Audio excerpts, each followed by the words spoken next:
Most people aren't stuck because they lack discipline. They're stuck because their intention isn't actually loaded toward action. They're studying, planning, outlining, building websites, creating strategies. They're doing all the right things and still wondering why nothing is moving, which is always a fun moment. I've done everything except the thing. We assume intention from activity. If someone is busy and engaged, we assume intention must be present. To a degree, yes, but intention has weight, and most of the time it's underloaded. Like going to the gym and somehow only working out your playlist and your ego. Intention sets direction, action is how it expresses itself.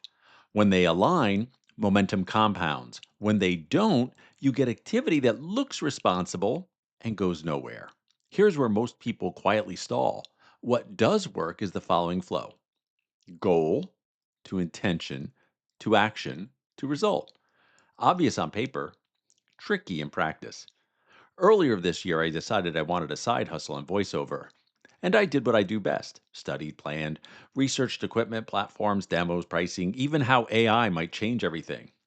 Responsible, useful, and I was no closer to running a business than when I started.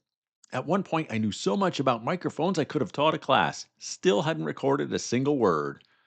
The goal was clear, the intention was polite, the action stayed safe, and the result reflected that. That changed when I committed to two uncomfortable actions a day, actions that actually move the goal forward. Mine: record and produce a demo every day. No perfect setup, no waiting to feel ready, just action, which shockingly required me to actually talk into a microphone. 14 days later, 9 demos produced, 7 uploaded to a freelance platform. Not perfect, not the plan, but it worked. That's the difference.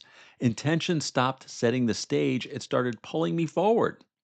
What felt uncomfortable became the foundation of a real business. That's what loaded intention looks like. Now, the next uncomfortable action is obvious: prospecting for clients, because they're not going to knock on my door, at least not yet. And if they do, I'll assume they're lost. Here's the deal: discomfort doesn't disappear when intention is loaded, it becomes focused, purposeful, directional.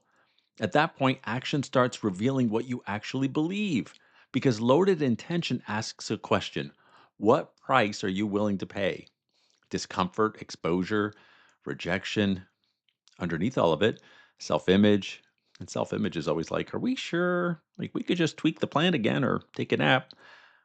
The less confident someone feels, the more time they spend in the safe zone. My longtime specialty: safe, safe, safe, slightly productive, and more safe. The inner voice doesn't say don't try, it says be ready first, which usually means never or soon or maybe. When you catch yourself here, ask three things: what result will this action produce? How comfortable am I doing it? And does it move me forward or just make me feel ready? If it's very comfortable, congratulations, you're probably not risking anything. Comfort isn't a signal of readiness. It's usually a signal that nothing is being tested. This doesn't mean you've been doing it wrong. It means you've been doing what feels safe, which is also known as the most respectable form of procrastination. Every goal eventually asks the same question: will you choose the action that feels productive or the one that actually takes you somewhere?